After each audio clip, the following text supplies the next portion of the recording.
Hello दोस्तों, कैसे हो आप सब। आई होप आप सब अच्छे होंगे। आप लोगों ने थंबनेल के ऊपर पढ़ा होगा कि खुश हो जाओ, इन लोगों को टैक्स नहीं देना पड़ेगा। चलिए दोस्तों, आज के इस वीडियो में बात करेंगे। कुछ आप लोगों की तरफ से क्वेश्चंस आ रहे हैं कि टीडीएस किसको देना है, कब से देना है। उसके साथ साथ दोस्तों, हम लोगों ने पहले क्रिप्टो जो बाई करके रखा है, क्या हमें उसके ऊपर टैक्स देना होगा या नहीं देना होगा, और भी कई सारी चीजों के बारे में बात करेंगे। तो वीडियो बहुत ज्यादा इंपॉर्टेंट है, वीडियो को कंप्लीट देखिएगा। ज्यादा बड़ा वीडियो नहीं होगा, जितना बड़ा भी होगा उसमें आप लोगों को जो है वो सारी चीजें एज ए नॉलेज ही मिलने वाली है। और मैं आपको पहले बता देना चाहूंगा कि ये मैं जितना रिसर्च कर पाया हूं और मैं अपनी ओपिनियन जो है इस वीडियो के अंदर रखने वाला हूं। उसके साथ साथ दोस्तों, मैं आप लोगों को बता देना चाहूंगा कि टैक्स देना हमारा जन्म सिद्ध अधिकार है। अगर आप अर्निंग करते हैं, अगर आप उस लेवल पे हो, तो जरूर से इंडिया को जो है वो हमें टैक्स देना चाहिए।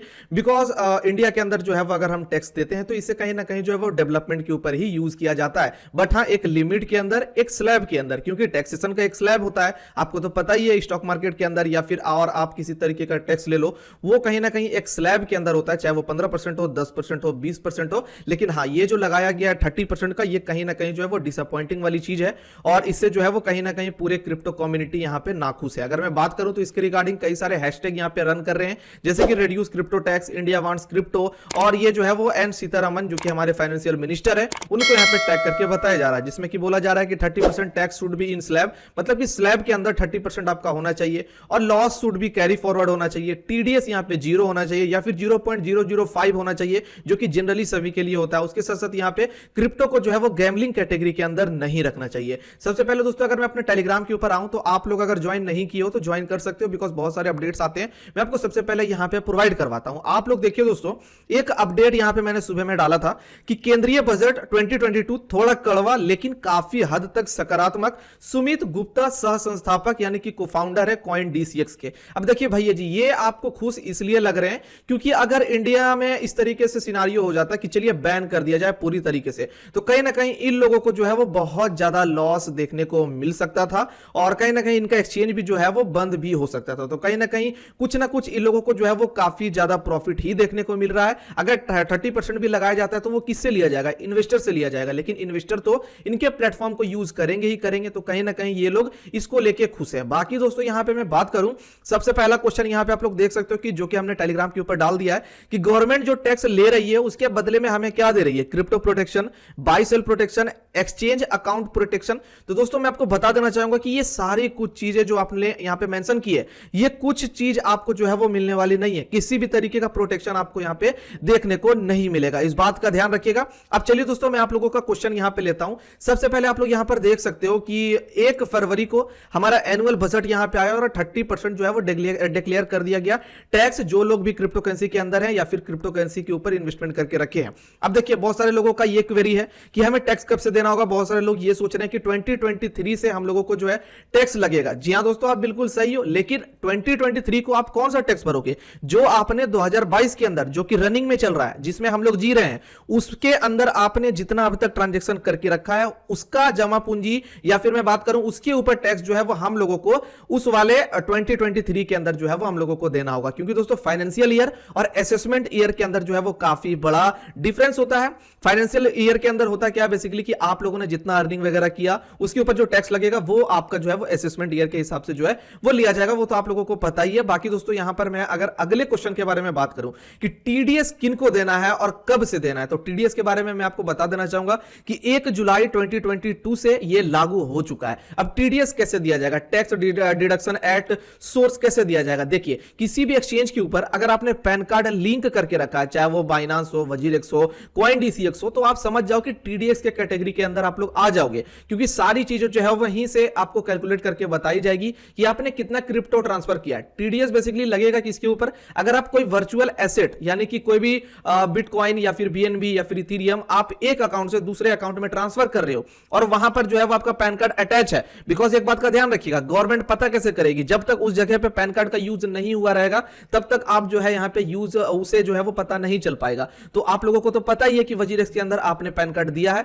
तो आप तो भैया वहां पर जो है वो पकड़े जाओगे। मतलब कि आपको जो है वो पता चली जाएगा कि आपने कितना यहां पर दिया है और उसके हिसाब से जो है वो आपको 1% देना होगा। अब बहुत सारे लोग बोल रहे हैं कि हमें जो है वो 1 अप्रैल 2022 से तो टैक्स लगेगा, कोई दिक्कत वाली बात नहीं है। लेकिन हमने अभी जो ले रखा है 1-2 महीने जो हमें टाइम मिला गया है, तो इसके अंदर हमें देना होगा कि नहीं देना होगा। तो दोस्तों, मैं आपको क्लियर कर देना चाहूंगा कि आपने अभी जो भी बाई करके रखा होगा, ठीक है, अभी जो आपने बाई करके रखा है वो आप एज अ स्लैब के अकॉर्डिंग दीजिए। मान लीजिए लीजिए आपने जितना अर्निंग किया 2.5 लाख 5 लाख, जो जिस तरीके का जो रूल रेगुलेशन है हमारे इंडिया के अंदर, उसके अकॉर्डिंग आपको यहां पे जो है वो अपना टैक्स फिल करना है, टैक्स आपको देना है। इस बात का ध्यान रखिएगा, क्योंकि आप लोगों को तो पता ही है कि हम लोग तो टैक्स ऐसे भी भरते ही है, जब आप 5 लाख से ऊपर का अर्निंग कर लेते हो तब आपको जो है यहां पे टैक्स देना होता है, तो उसी के अकॉर्डिंग जो है वो अभी आपको देना है। लेकिन वहीं पे मैं बात करूं 1 अप्रैल 2022 से आपको 30% का टैक्स देना होगा, अगर आपने 10,000 रुपए से ज्यादा अर्निंग किया होगा तो। मतलब कि कोई भैया आएगा तो वो सीधे 30-40 हजार रुपए का इन्वेस्टमेंट करेगा, और इन्वेस्टमेंट करने के बाद जो है वो सिंपली सा यहां पर जो है, अगर मान लीजिए उन्हें प्रॉफिट हो गया 20,000 रुपए, तो आप समझ जाओ 30% कितना होता है, 6,000 रुपए के आसपास में होता है, और उतना आपको जो है यहां पे पे करके निकलना होगा। अब देखिए, मैंने आपको एक वर्ड यूज किया था कि आखिरकार कौन लोग टैक्स देंगे, और मैंने ऐसा भी वर्ड यूज किया कि खुश हो जाओ, इन लोगों को टैक्स देना नहीं पड़ेगा। अब मैं आपको चीज यहां पे बताता हूं, ध्यान से सुनिएगा। क्रिप्टो करेंसी मार्केट के अंदर बेसिकली होता क्या है कि एक डिसेंट्रलाइज नाम का चीज होता है, और दूसरा जो है यहां पर आपको सेंट्रलाइज नाम का चीज देखने को मिलता है, जो कि कहीं ना कहीं एक्सचेंजेस है। जैसे कि सेंट्रलाइज एक्सचेंज है वजीरेक्स, वजीरेक्स के अंदर केवाईसी किया जा रहा है, पैन कार्ड यूज हो रहा है, आधार कार्ड यूज हो रहा है, तो आप समझ सकते हो कि वह सेंट्रलाइज है। वहीं पे दोस्तों ट्रस्ट वैलेट हो गया, या फिर आप मेटामास्क वैलेट ले लो, या फिर कोई और ब्लॉकचेन वैलेट ले लो, जहां पर जो है वो आपको केवाईसी नहीं लगता है, और आपको जो है वो फ्रेज के ऊपर काम किया जाता है। मतलब कि फ्रेज आपको तो पता ही है कि 12 डिजिट का, या फिर मैं बात करूं तो 12 वर्ड्स का हमें जो है वो फ्रेज मिलता है, जैसे कि ट्रस्ट वैलेट में मिलता है, उस तरीके का मिलता है, जहां पे हम लोग जो है वो उस वैलेट को एक्सेस कर पाते हैं, और वहां पे जो है वो हमें किसी भी तरीके का केवाईसी का, पैन कार्ड का जरूरत नहीं पड़ता है। तो आप उसे ले लीजिए एज अ कैश के तौर पे। आप देखिए, गवर्नमेंट आपको कब पकड़ती है, जब आपका पैसा बैंक में होता है, क्योंकि बैंक के अंदर आपका पैन कार्ड लिंक होता है, और गवर्नमेंट वहां से पता लगा लेती है कि आपके अकाउंट में 10 लाख रुपए, 15 लाख रुपए, आपको इतना इतना हिसाब से जो है वो टैक्सेशन देना होगा। लेकिन वही 10-15 लाख रुपए अगर आपके घर में होगा, आपके घर के अंदर कैश में पड़ा होगा, और वो गवर्नमेंट को पता नहीं है, तो आप उसके ऊपर टैक्स नहीं दे सकते हो। कैसे दोगे जब गवर्नमेंट को पता ही नहीं है और आप पूरी तरीके से सेफ हो? तो वही चीज यहां पे आपको देखने को मिलेगा। अगर आप डिसेंट्रलाइज के अंदर रखते हो, ठीक है, आप डिसेंट्रलाइज के अंदर रखते हो, तो आप समझ जाओ वो एज अ कैश है। अब गवर्नमेंट यहां पे क्या कर पाएगी, सो मैं आपको बताता हूं। वो क्या करेगी यहां पे, अगर उन्हें जो है वो इस तरीके का फंडा नहीं समझ में आया, तो वो सिंपली क्या करेगी कि ट्रस्ट वैलेट को या मेटामास्क जैसे वैलेट्स को यहां पे इंडिया के अंदर बैन कर देगी, या फिर सिंपली वो ये बोल देगी कि आपको जहां पे भी क्रिप्टो बाय सेल करना है वहां पे आपको केवाईसी करना होगा। तो सिंपल सा बात आप समझ जाइए कि ट्रस्ट वैलेट के अंदर केवाईसी नहीं होता है, ट्रस्ट वैलेट सिंपली इंडिया के अंदर बैन हो जाएगा। क्योंकि आपको पता है, जब मोदी जी को यहां पर जो है वो कैश निकलवाना था लोगों के हाथ से, तो उन्होंने जो है वो 8 नवंबर को, आपको पता है 2016 का दिन जब डीमोनेटाइजेशन हुआ था, मोदी जी 12 बजे रात में आके बोले थे सबको कि भैया कैश जो है वो अब खत्म हो चुका है। मतलब कि जो पुराना कैश आप लोग यूज कर रहे थे उसे अब नहीं अब यूज कर पाओगे। मतलब सिंपली कि आप लोग जो है वो अब न्यू जो करेंसी इशू होगा इंडिया से, वो यहां पर जो है वो आप लोग यूज करोगे। तो पहले जिन लोगों ने जो है वो रखा हुआ था कैश, वो इनका खत्म हो चुका है। तो उसी तरीके से जो है वो आप डिसेंट्रलाइज के अंदर समझ जाओ, अगर आपने डिसेंट्रलाइज वैलेट के अंदर अपना क्रिप्टो रखा हुआ है, तो आप जो है यहां पर पूरी तरीके से उसे यूज नहीं कर पाओगे, इंडिया के अंदर एक्सेस नहीं कर पाओगे। लेकिन एक प्लस पॉइंट यह है, अगर आप किसी अगले कंट्री के अंदर चल जाओगे, क्योंकि आपको पता है डिसेंट्रलाइज वैलेट के अंदर बेसिकली होता क्या है कि ना किसी ओटीपी का जरूरत है, ना किसी तरीके का आपको जो है वो एक्सेस देना होता है किसी सिम कार्ड को, या फिर कोई केवाईसी करना होता है। तो आप ये कर सकते हो कि दूसरे देश जाके, जहां पे टैक्सेशन कम है, वहां पर जाके आप लोग इजीली जो है उस वैलेट को एक्सेस करके, और वहां पे अकाउंट वगैरह कुछ नया खोल के, जो कि डिसेंट्रलाइज हो। क्योंकि आपको पता है कि एट द एंड आपको जो है वो कैश बाहर करना है, तो आप जहां पे टैक्स कम हो, जिस कंट्री में टैक्स कम हो, उस कंट्री में जाके पैसा निकाल सकते हो, और उसके वाया जो है वो अपने घर, या फिर मैं बात करूं अपने देश जो है वो लेके आ सकते हो। उस तरीके का जो है वो आपको सिस्टम यहां पे देखने को मिलेगा।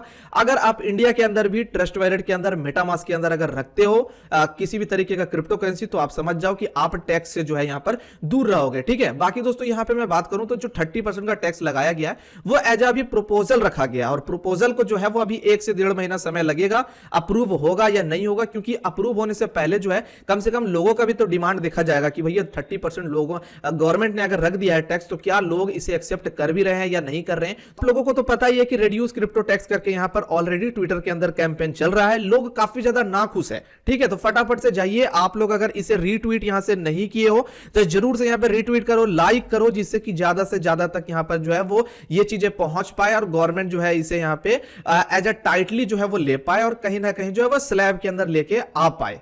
तो आई होप दोस्तों जो मुझे 3-4 क्वेश्चन का जो जवाब देना था बेसिकली, जो कि काफी ज्यादा इंपॉर्टेंट थे, वो मैंने आप तक पहुंचा दिया कि किसे टैक्स देना होगा, किसे नहीं देना होगा, कौन लोग अभी भी सेफ हैं, वो सारी चीजें मैंने आज के इस वीडियो में क्लियर की है। अगर अभी भी कोई तरीके का यहां पर जो है वो इशू या फिर कोई आपका क्वेरी रह जाता है तो कमेंट बॉक्स में कमेंट कीजिए, मैं उसे अगले वीडियो में जो है वो लेने की कोशिश करूंगा। एंड आपको पता ही है दोस्तों कि जब तक गवर्नमेंट उसे एक्सेस नहीं कर पाएगी, चाहे आपका पैसा बैंक में हो या फिर किसी एक्सचेंज के अंदर हो, पैन कार्ड लिंक ना हो, तब तक गवर्नमेंट जो है वो आपसे टैक्स नहीं ले पाएगी। इस बात का ध्यान रखिएगा। बाकी दोस्तों इसी तरीके का अपडेट था, इसी तरीके का वीडियो था। मिलते हैं एक और नए शानदार वीडियो के साथ।